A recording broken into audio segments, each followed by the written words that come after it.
একাদশ পরিচ্ছেদ। শ্রীল হরিদাস ঠাকুরের নির্যান।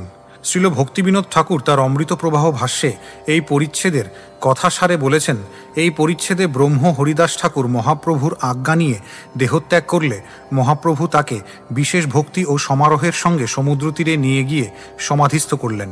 স্বহস্তে বালি দিয়ে চৌতারা বেঁধে দিলেন। পরে সমুদ্র স্নান করে স্বয়ং ভিক্ষা করে হরিদাস ঠাকুরের বিজয় মহোৎসব করলেন। শ্লোক 1। অনুবাদ। আমি হরিদাস ঠাকুরকে আমার সশ্রদ্ধ প্রণতি নিবেদন করি এবং তার প্রভু শ্রী চৈতন্য মহাপ্রভুকে আমার সশ্রদ্ধ প্রণতি নিবেদন করি, যিনি হরিদাস ঠাকুরের পরিত্যক্ত দেহ কোলে নিয়ে নৃত্য করেছিলেন। শ্লোক 2। জয় জয় শ্রীচৈতন্য জয় দয়াময়, জয়াদ্বৈত প্রিয় নিত্যানন্দ প্রিয় জয়। 2। শ্লোকার্থ। অত্যন্ত দয়াময় এবং অদ্বৈত আচার্য ও নিত্যানন্দ প্রভুর অত্যন্ত প্রিয় শ্রীচৈতন্য মহাপ্রভুর জয়। শ্লোক 3। জয় শ্রীনিবাসেশ্বর হরিনাথ দাস, জয় গদাধর প্রিয় স্বরূপ প্রাণনাথ। 3। শ্লোকার্থ। শ্রীনিবাস ঠাকুরের ঈশ্বর, হরিদাস ঠাকুরের প্রভু, গদাধর পণ্ডিতের প্রিয় এবং স্বরূপ দামোদরের প্রাণনাথ সেই শ্রীচৈতন্য মহাপ্রভুর জয়। শ্লোক 4। জয় কাশীপ্রিয় জগদানন্দ প্রাণেশ্বর, জয় রূপ সনাতন রঘুনাথেশ্বর। 4। শ্লোকার্থ। কাশী মিশ্রের অত্যন্ত প্রিয় জগদানন্দের প্রাণেশ্বর এবং রূপ গোস্বামী, সনাতন গোস্বামী ও রঘুনাথ দাস গোস্বামীর ঈশ্বর শ্রী চৈতন্য মহাপ্রভুর জয়। শ্লোক 5। জয় গৌর দেহ কৃষ্ণ স্বয়ং ভগবান, কৃপা করি দেহ প্রভু নিজ পদদান। 5। শ্লোকার্থ। গৌর দেহ অবলম্বনকারী স্বয়ং ভগবান শ্রীকৃষ্ণের জয়। হে প্রভু, কৃপা করে আপনি আমাকে আপনার শ্রীপাদপদ্মে আশ্রয় দান করুন। শ্লোক 6। জয় নিত্যানন্দচন্দ্র জয় চৈতন্যের প্রাণ, তোমার চরণার বিন্দে ভক্তি দেহ দান। 6। শ্লোকার্থ। শ্রীচৈতন্য মহাপ্রভুর প্রাণস্বরূপ শ্রী নিত্যানন্দ প্রভুর জয়। হে প্রভু, দয়া করে আপনি আমাকে আপনার চরণার বিন্দে ভক্তি দান করুন। শ্লোক 7। জয় জয়াদ্বৈত চন্দ্র চৈতন্যের আর্য, স্বচরণে ভক্তি দেহ জয়াদ্বৈতাচার্য। 7। শ্লোকার্থ। শ্রীচৈতন্য মহাপ্রভু যাকে গুরুর মতো সম্মান করতেন সেই অদ্বৈত চন্দ্রের জয়। হে অদ্বৈত আচার্য প্রভু, আপনি দয়া করে আপনার শ্রীপাদপদ্মে আমাকে ভক্তি দান করুন। শ্লোক 8। জয় গৌর ভক্তগণ গৌর যার প্রাণ, সব ভক্ত মিলি মোরে ভক্তি দেহ দান। 8। শ্লোকার্থ। শ্রীচৈতন্য মহাপ্রভু যাদের প্রাণস্বরূপ মহাপ্রভুর সেই ভক্তবৃন্দের জয় হোক, আপনারা সকলে মিলে আমাকে ভগবত ভক্তি দান করুন। শ্লোক 9। জয় রূপ সনাতন জীব রঘুনাথ, রঘুনাথ গোপাল ছয় মোর নাথ। 9। শ্লোকার্থ। রূপ গোস্বামী, সনাতন গোস্বামী, জীব গোস্বামী, রঘুনাথ দাস গোস্বামী, রঘুনাথ ভট্ট গোস্বামী এবং গোপাল ভট্ট গোস্বামীর জয় হোক, এরা 6 জন আমার প্রভু। শ্লোক 10। এ সব প্রসাদে লিখি চৈতন্য লীলা গুণ, জৈছে তৈছে লিখি করি আপন পাবন। 10। শ্লোকার্থ। শ্রীচৈতন্য মহাপ্রভু এবং তার পার্ষদদের কৃপায় আমি শ্রীচৈতন্য মহাপ্রভুর লীলা এবং গুণাবলী বর্ণনা করছি। কিভাবে যে লিখতে হয় তা আমি জানি না, আমি কেবল নিজেকে পবিত্র করার জন্য যেমন তেমন করে এই বর্ণনা লিখছি। শ্লোক 11। এই মতো মহাপ্রভুর নীলাচলে বাস, সঙ্গে ভক্তগণ লয়া কীর্তন বিলাস। 11। শ্লোকার্থ। এইভাবে শ্রীচৈতন্য মহাপ্রভু তার ভক্তদের সঙ্গে নিয়ে হরে কৃষ্ণ মহামন্ত্র সংকীর্তন বিলাস করে নীলাচলে বাস করেছিলেন। শ্লোক 12। দিনে নৃত্য কীর্তন ঈশ্বর দর্শন, রাত্রে রায় স্বরূপ শনে রস আস্বাদন। 12। শ্লোকার্থ। দিনের বেলায় শ্রীচৈতন্য মহাপ্রভু নৃত্য কীর্তন এবং শ্রী জগন্নাথ দেবের শ্রীবিগ্রহ দর্শন করতেন এবং রাত্রে রায় রামানন্দ ও স্বরূপ দামোদরের সঙ্গে কৃষ্ণ ভক্তি রস আস্বাদন করতেন। শ্লোক 13। এই মতো মহাপ্রভুর সুখে কাল যায়, কৃষ্ণের বিরহ বিকার অঙ্গে নানা হয়। 13। শ্লোকার্থ। এইভাবে জগন্নাথপুরীতে শ্রীচৈতন্য মহাপ্রভু মহা আনন্দে সময় কাটাচ্ছিলেন। শ্রীকৃষ্ণের বিরহে তার শ্রীঅঙ্গে নানা প্রকার বিকার দেখা দিত। শ্লোক 14। দিনে দিনে বাড়ে বিকার রাত্রে অতিশয়, চিন্তা উদ্বেগ প্রলাপ আদি যত শাস্ত্রে কয়। 14। শ্লোকার্থ। দিনে দিনে সেই বিকার বাড়তে লাগলো এবং রাত্রে তা অত্যধিক মাত্রায় প্রকাশিত হতো। চিন্তা উদ্বেগ প্রলাপ ইত্যাদি শাস্ত্রে যত রকম বিকারের লক্ষণ বর্ণিত হয়েছে, শ্রীচৈতন্য মহাপ্রভুর শ্রীঅঙ্গে সেই সমস্ত বিকার দেখা দিত। শ্লোক 15। স্বরূপ গোসাই আর রামানন্দ রায় রাত্রে দিনে করে দোহে প্রভুর সহায়। 15 শ্লোকার্থ।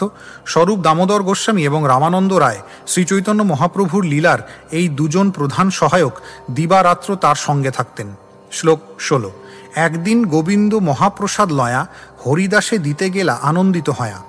16 শ্লোকার্থ। একদিন শ্রীচৈতন্য মহাপ্রভুর সেবক গোবিন্দ অত্যন্ত আনন্দিত হয়ে হরিদাস ঠাকুরকে মহাপ্রসাদ দিতে গেলেন। শ্লোক 17। দেখে হরিদাস ঠাকুর করিয়াছে শয়ন, মন্দ মন্দ করিতেছে সংখ্যা সংকীর্তন। 17 শ্লোকার্থ। গোবিন্দ যখন হরিদাস ঠাকুরের কাছে গেলেন তখন তিনি দেখলেন যে হরিদাস ঠাকুর শুয়ে রয়েছেন এবং খুব আস্তে আস্তে সংখ্যাপূর্বক ভগবানের নাম জপ করছেন। শ্লোক 18।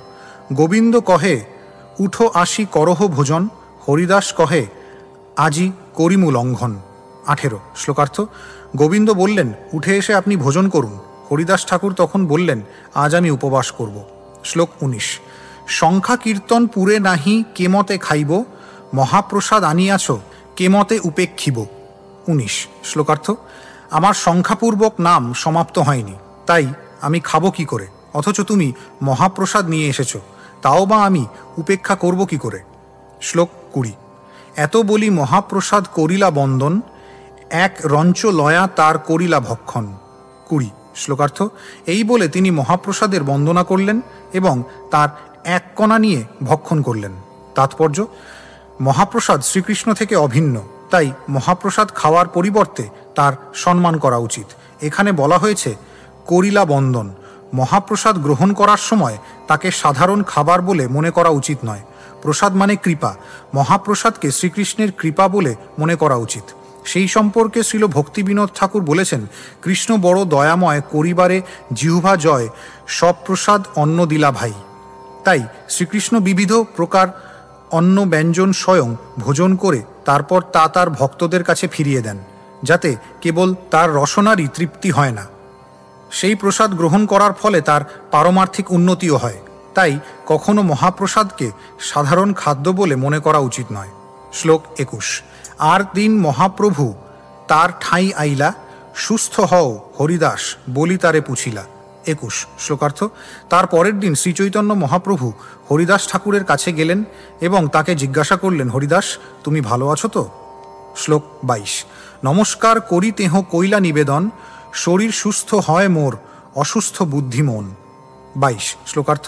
শ্রীচৈতন্য মহাপ্রভুকে প্রণতি নিবেদন করে হরিদাস ঠাকুর বললেন, আমার শরীর সুস্থ আছে, কিন্তু আমার মন এবং বুদ্ধি অসুস্থ।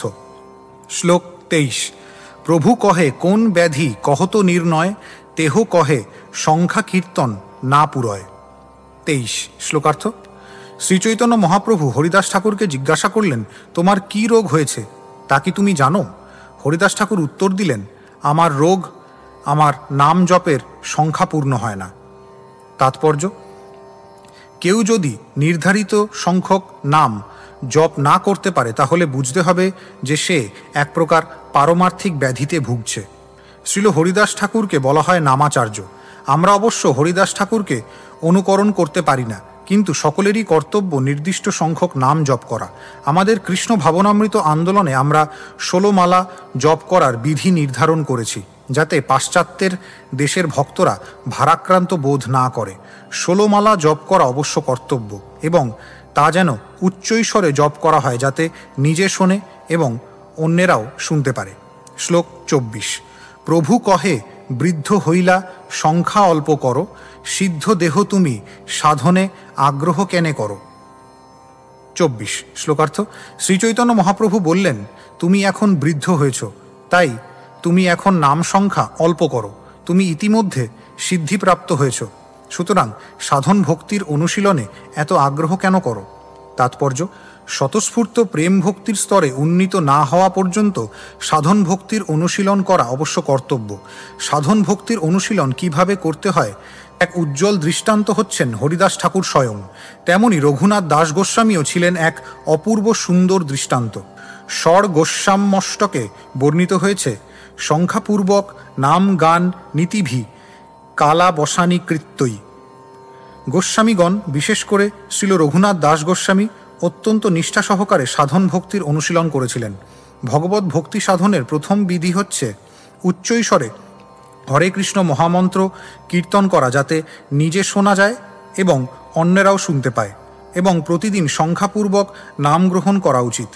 রঘুনাথ দাস গোস্বামী কেবল সংখ্যাপূর্বক নাম জপই করতেন না, তিনি প্রতিদিন ভগবানকে নির্দিষ্ট সংখ্যক দণ্ডবৎ প্রণতি নিবেদন করার ব্রতও গ্রহণ করেছিলেন। শ্লোক 25। লোক নিস্তারিতে এই তোমার অবতার, নামের মহিমা লোকে করিলা প্রচার। 25 শ্লোকার্থ। জনসাধারণকে উদ্ধার করার জন্য তুমি অবতীর্ণ হয়েছ এবং তুমি বিশেষভাবে এই জগতে নামের মহিমা প্রচার করেছ। তাৎপর্য: হরিদাস ঠাকুরকে নামাচার্য বলা হয়, কেননা তিনি ভগবানের নামের মহিমা প্রচার করেছিলেন। এখানে তোমার অবতার শব্দে শ্রীচৈতন্য মহাপ্রভু প্রতিপন্ন করেছেন যে হরিদাস ঠাকুর হচ্ছেন ব্রহ্মার অবতার। শ্রীল ভক্তি সিদ্ধান্ত সরস্বতী ঠাকুর উল্লেখ করেছেন যে ভগবত ভক্ত ও পার্ষদেরা ভগবানের ইচ্ছা অনুসারে তার সেবা করার জন্য পৃথিবীতে অবতীর্ণ হন। হরিদাস ঠাকুর ছিলেন ব্রহ্মার অবতার এবং শ্রী চৈতন্য মহাপ্রভুর অন্যান্য পার্ষদেরাও তেমনি তার লীলায় সহায়তা করার জন্য অবতীর্ণ হয়েছিলেন। শ্লোক 26। এবে অল্প সংখ্যা করি কর সংকীর্তন, হরিদাস কহে শুনো মোর সত্য নিবেদন। 26 শ্লোকার্থ। মহাপ্রভু বললেন, তাই এখন সংখ্যা অল্প করে হরে কৃষ্ণ মহামন্ত্র কীর্তন করো। হরিদাস ঠাকুর উত্তর দিল, প্রভু দয়া করে আমার প্রকৃত নিবেদন শ্রবণ করো। শ্লোক 27। হীন জাতি জন্ম মোর নিদ্য কলেবর, হীন কর্মে রত মুই অধম পামর। 27 শ্লোকার্থ। নিচু পরিবারে আমার জন্ম হয়েছে এবং আমার এই দেহ অত্যন্ত নিন্দনীয়। আমি সবসময় নীচ কর্মে রত ছিলাম, তাই আমি অত্যন্ত অধম ও পামর। শ্লোক 28। অদৃশ্য অস্পৃশ্য মোরে অঙ্গীকার কইলা, রৈরব হইতে কারি মোরে বৈকুণ্ঠে চড়াইলা। 28 শ্লোকার্থ। আমি ছিলাম অস্পৃশ্য এবং অদৃশ্য, কিন্তু তোমার সেবক রূপে আমাকে অঙ্গীকার করে তুমি আমাকে রৈরব থেকে উদ্ধার করে বৈকুণ্ঠ লোকে উন্নীত করেছ। শ্লোক 29। স্বতন্ত্র ঈশ্বর তুমি হও ইচ্ছাময়, জগৎ নাচাও যারে জইছে ইচ্ছা হয়। 29 শ্লোকার্থ।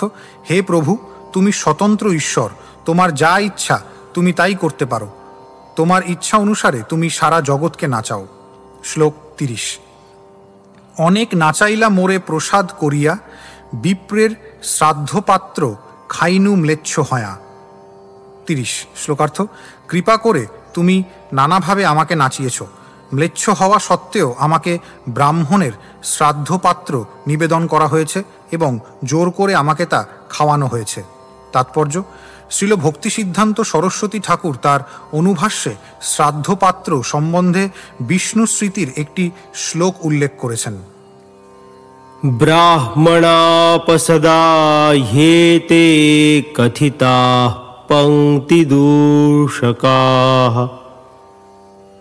এতান বিবর্জয়েদ্যত্নাৎ শ্রাদ্ধকর্মণি পণ্ডিতঃ।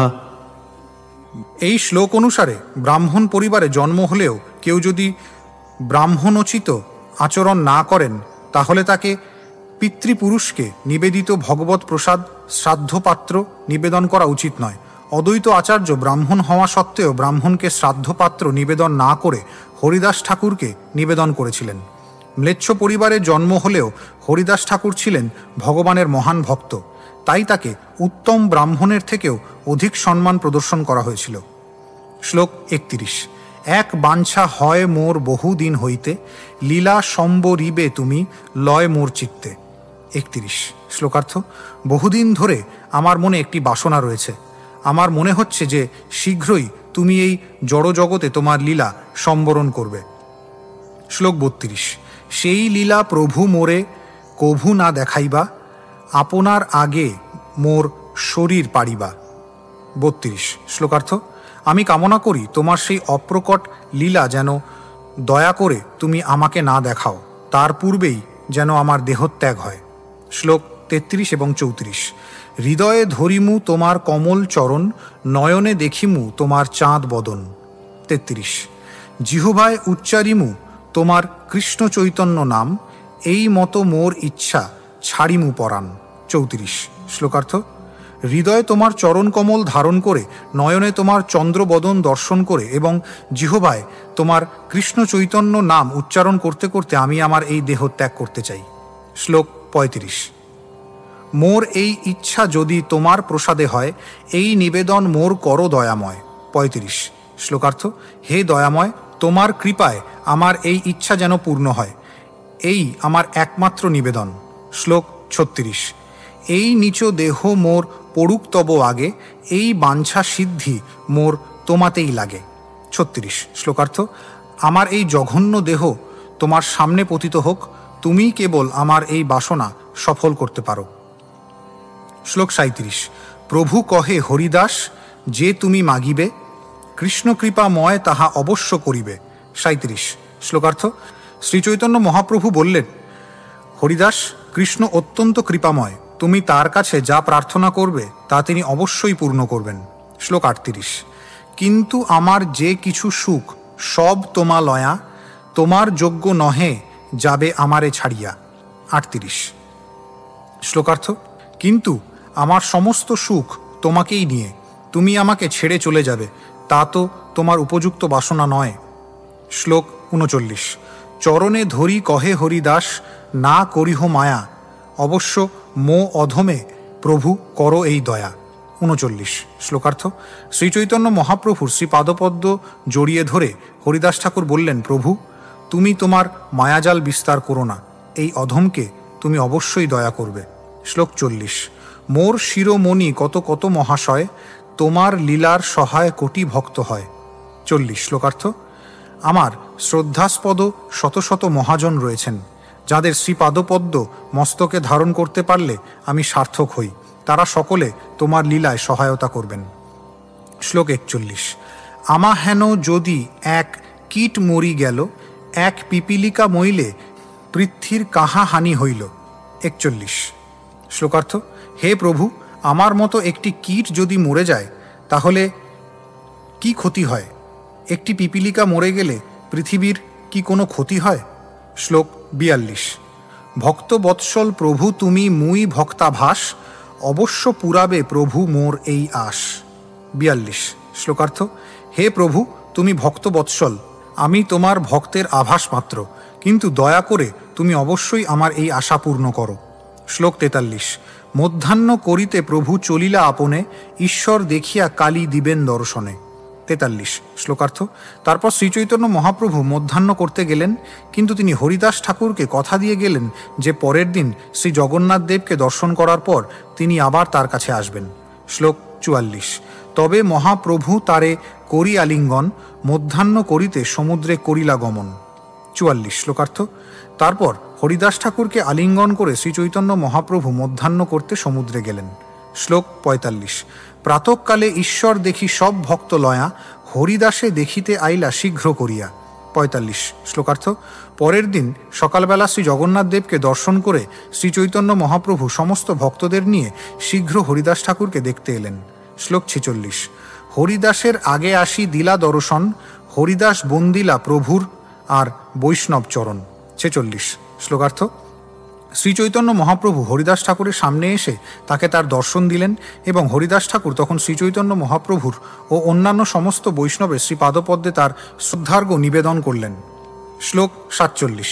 প্রভু কহে হরিদাস কহ সমাচার, হরিদাস কহে প্রভু যে কৃপা তোমার। 47 শ্লোকার্থ। শ্রীচৈতন্য মহাপ্রভু জিজ্ঞাসা করলেন, হরিদাস, তুমি কেমন আছো? হরিদাস ঠাকুর উত্তর দিলেন, হে প্রভু, সবই যে তোমার কৃপা। শ্লোক 48। অঙ্গনে আরম্ভিলা প্রভু মহাসংকীর্তন, বক্রেশ্বর পণ্ডিত তাহা করেন নর্তন। 48 শ্লোকার্থ। তখন শ্রীচৈতন্য মহাপ্রভু অঙ্গনে মহাসংকীর্তন আরম্ভ করলেন এবং সেই কীর্তনে বক্রেশ্বর পণ্ডিত নাচতে লাগলেন। শ্লোক 49। স্বরূপ গোসাই আদি যত প্রভুর গণ, হরিদাসে বেড়ি করে নাম সংকীর্তন। 49 শ্লোকার্থ। স্বরূপ দামোদর গোস্বামী প্রমুখ শ্রী চৈতন্য মহাপ্রভুর সমস্ত ভক্তরা হরিদাস ঠাকুরকে বেষ্টন করে নাম সংকীর্তন করতে লাগলেন। শ্লোক 50। রামানন্দ সার্বভৌম সবার অগ্রেতে, হরিদাসের গুণ প্রভু লাগিলা কহিতে। 50 শ্লোকার্থ। রামানন্দ রায় সার্বভৌম ভট্টাচার্য প্রমুখ সমস্ত মহান ভক্তদের সামনে শ্রীচৈতন্য মহাপ্রভু হরিদাস ঠাকুরের মহিমা বর্ণনা করতে লাগলেন। শ্লোক 51। হরিদাসের গুণ কহিতে প্রভু হইলা পঞ্চমুখ, কহিতে কহিতে প্রভুর বাড়ে মহাসুখ। 51 শ্লোকার্থ। হরিদাস ঠাকুরের অপ্রাকৃত গুণাবলী বর্ণনা করতে করতে যেন শ্রীচৈতন্য মহাপ্রভু পঞ্চমুখ ধারণ করলেন। যতই তিনি তার মহিমা বর্ণনা করতে লাগলেন ততই তার আনন্দ বর্ধিত হতে লাগল। শ্লোক 52। হরিদাসের গুণে সবার বিস্মিত হয় মন, সর্বভক্ত বন্দে হরিদাসের চরণ। 52 শ্লোকার্থ। হরিদাস ঠাকুরের অপ্রাকৃত গুণাবলী শ্রবণ করে সকলে অত্যন্ত বিস্মিত হলেন এবং তারা সকলে হরিদাস ঠাকুরের শ্রীপাদপদ্ম বন্দনা করতে লাগলেন। শ্লোক 53। হরিদাস নিজাগ্রেতে প্রভুরে বসাইলা, নিজ নেত্র দুই ভৃঙ্গ মুখপদ্মে দিলা।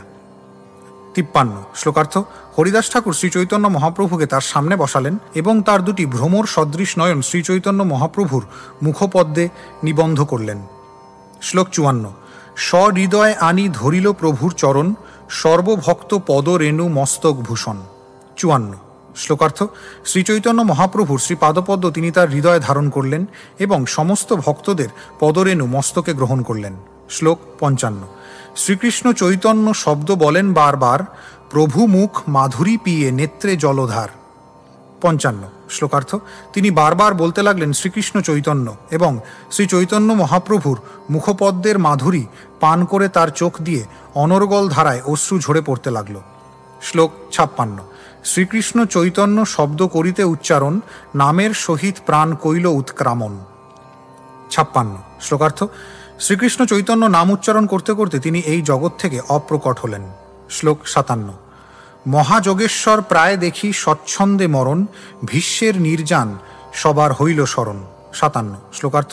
সিদ্ধিপ্রাপ্ত মহান যোগীর মতন হরিদাস ঠাকুরকে এইভাবে স্বচ্ছন্দে দেহত্যাগ করতে দেখে সকলের ভীষ্মদেবের নির্যানের কথা মনে হল। শ্লোক 58। হরি কৃষ্ণ শব্দে সবে করে কোলাহল, প্রেমানন্দে মহাপ্রভু হইলা বিহবল। 58 শ্লোকার্থ। সমস্ত ভক্তরা তখন হরি কৃষ্ণ নাম উচ্চারণ করতে লাগলেন এবং তার ফলে প্রবল কোলাহলের সৃষ্টি হল এবং প্রেমানন্দে শ্রী চৈতন্য মহাপ্রভু বিহবল হলেন। শ্লোক 59। হরিদাসের তনু প্রভু কোলে লইলা উঠায়া, অঙ্গনে নাচেন প্রভু প্রেমাবিষ্ট হয়া। 59 শ্লোকার্থ। শ্রীচৈতন্য মহাপ্রভু হরিদাস ঠাকুরের দেহ কোলে নিয়ে প্রেমাবিষ্ট হয়ে অঙ্গনে নাচতে লাগলেন। শ্লোক 60।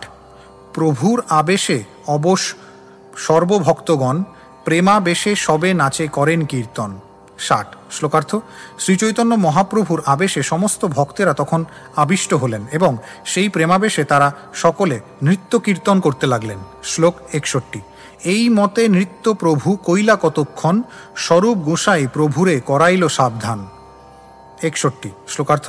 এইভাবে শ্রীচৈতন্য মহাপ্রভু কিছুক্ষণ নাচলেন এবং তখন স্বরূপ দামোদর গোস্বামী তাকে মনে করিয়ে দিলেন যে হরিদাস ঠাকুরের দেহ নিয়ে অন্যান্য কৃত্য সম্পাদন করা বাকি রয়েছে। শ্লোক 62। হরিদাস ঠাকুরে তবে বিমানে চড়ায়া, সমুদ্রে লয়া গেলা তবে কীর্তন করিয়া। 62 শ্লোকার্থ। বিমান সদৃশ একটি পালঙ্কে হরিদাস ঠাকুরের দেহ নিয়ে কীর্তন করতে করতে ভক্তরা সমুদ্রে গেলেন। শ্লোক 63। আগে মহাপ্রভু চলেন নৃত্য করিতে করিতে, পাছে নৃত্য করে বক্রেশ্বর ভক্তগণ সাথে। 63 শ্লোকার্থ। শ্রীচৈতন্য মহাপ্রভু নৃত্য করতে করতে আগে আগে চলছিলেন এবং তার পিছনে বক্রেশ্বর পণ্ডিত ভক্তদের সঙ্গে নৃত্য করছিলেন।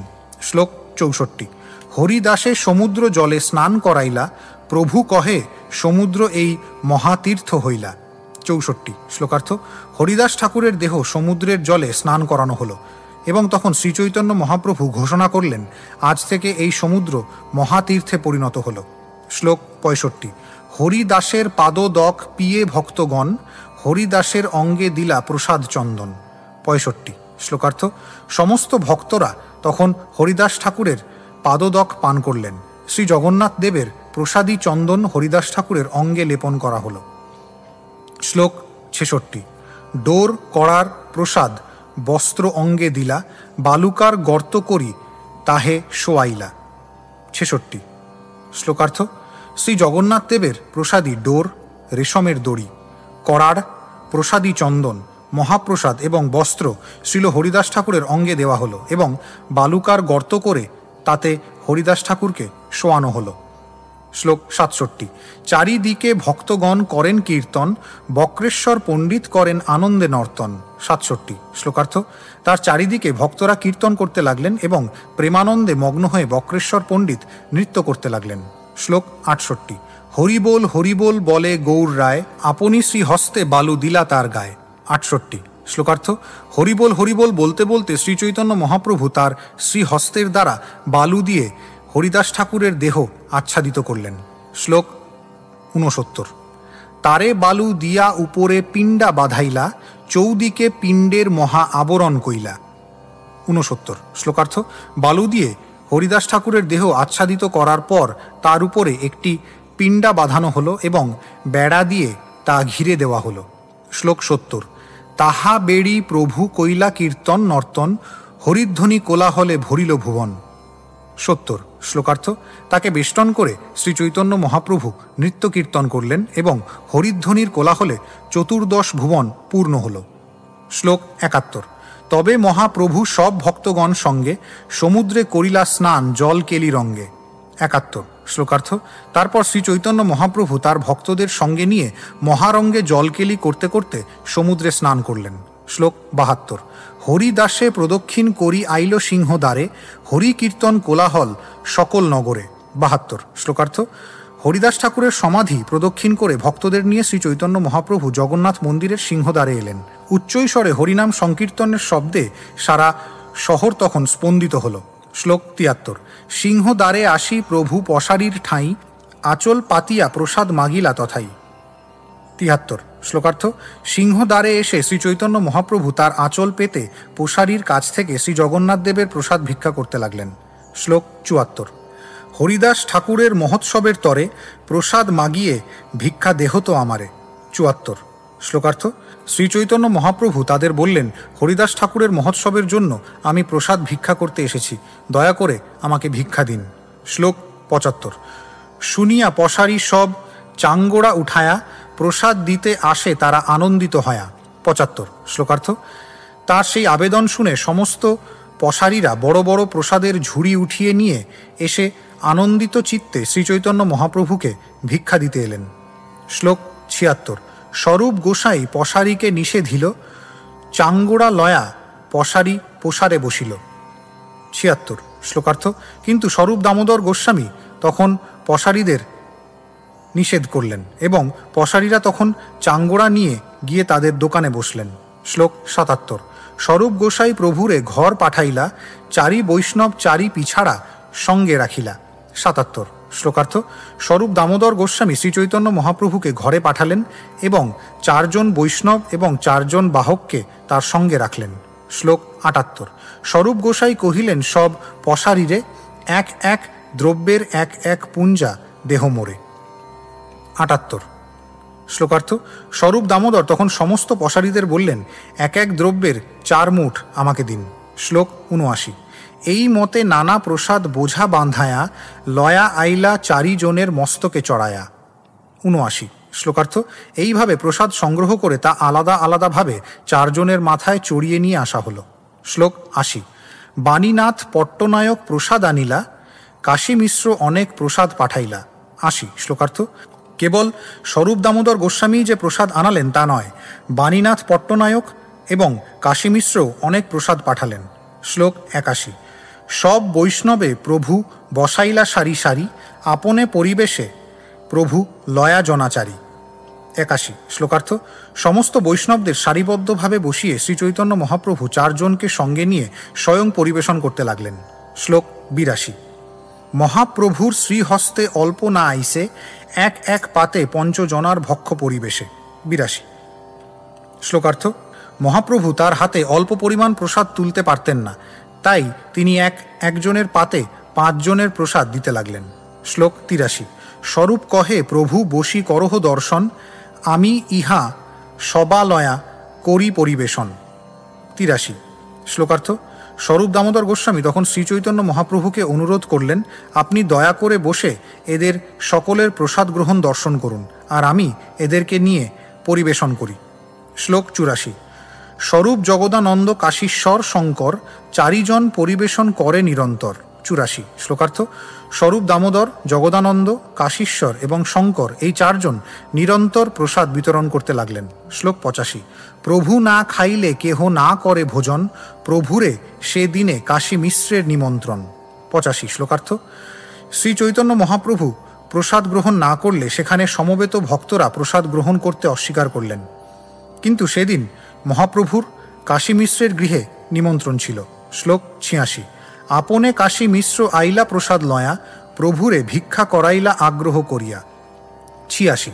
শ্লোকার্থ: তাই কাশী মিশ্র স্বয়ং প্রসাদ নিয়ে সেখানে এলেন এবং মহাযত্ন করে শ্রী চৈতন্য মহাপ্রভুকে প্রসাদ খাওয়ালেন। শ্লোক 87। পুরী ভারতীর সঙ্গে প্রভু ভিক্ষা কইলা, সকল বৈষ্ণব তবে ভোজন করিলা। 87। শ্লোকার্থ: পরমানন্দ পুরী এবং ব্রহ্মানন্দ ভারতীর সঙ্গে একত্রে বসে শ্রী চৈতন্য মহাপ্রভু প্রসাদ গ্রহণ করলেন এবং তখন সমস্ত বৈষ্ণবেরা ভোজন করতে শুরু করলেন। শ্লোক 88। আকণ্ঠ পুরায়া সবায় করাইলা ভোজন, দেহ দেহ বলি প্রভু বলেন বচন।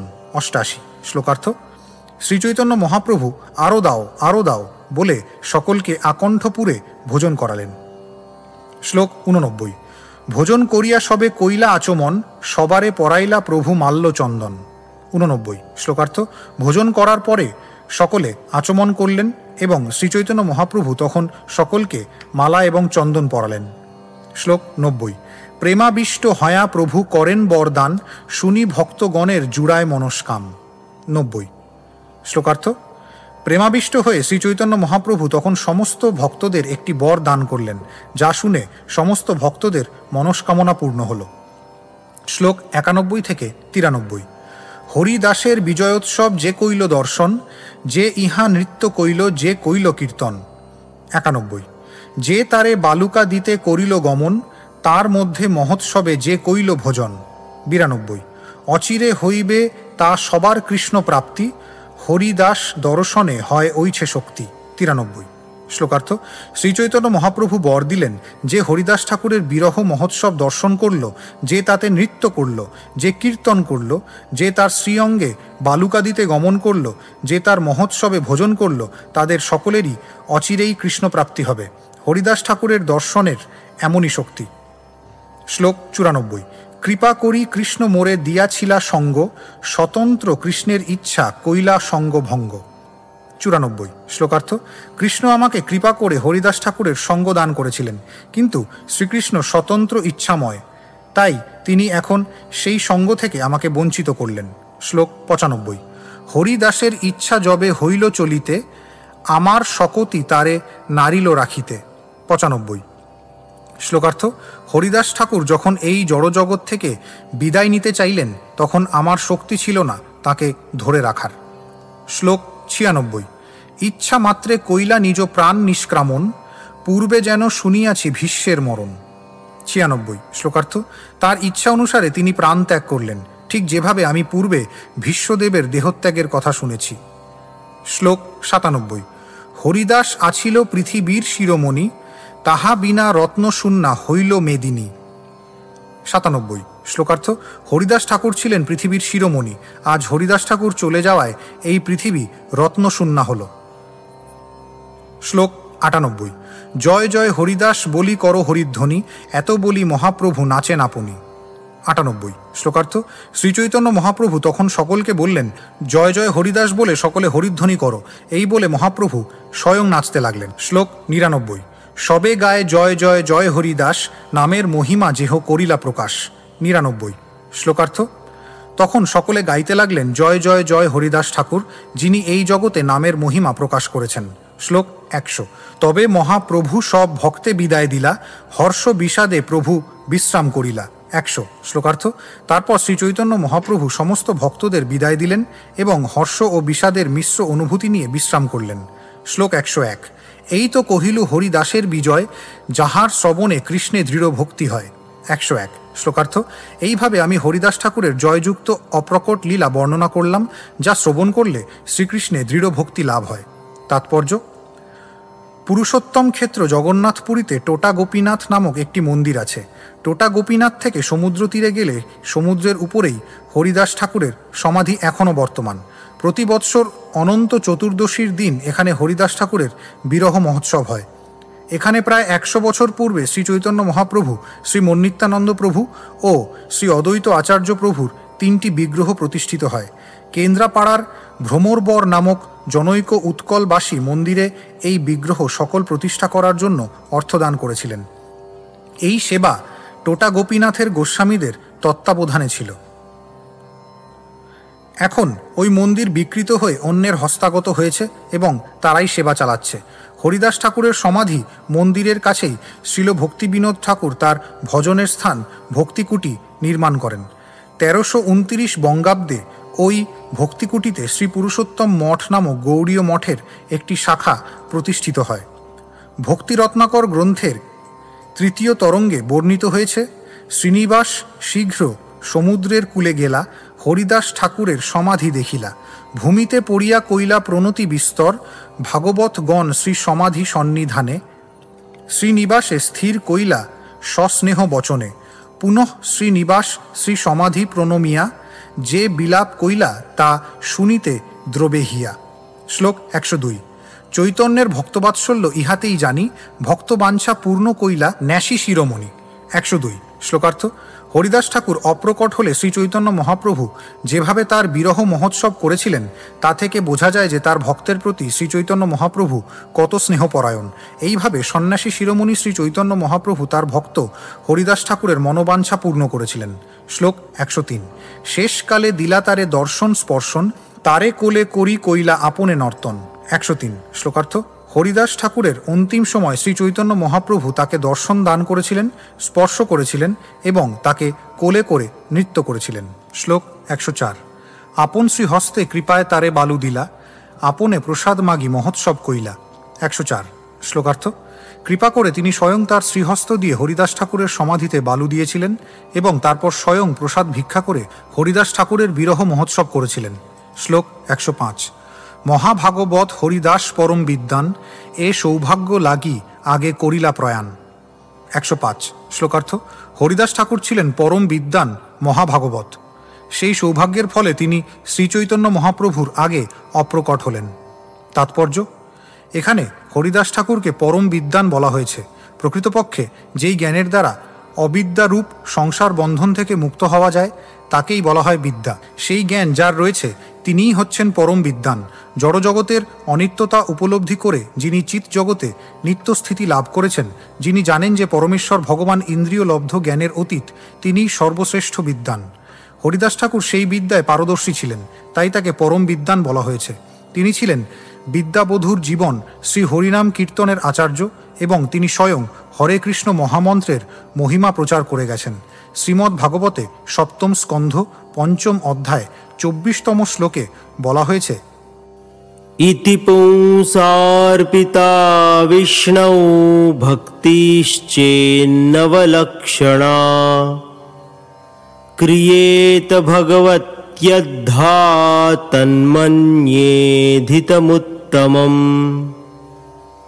কৃষ্ণ ভক্তি অনুশীলনের 9টি অঙ্গ রয়েছে, তার মধ্যে শ্রবণং কীর্তনমই প্রধান।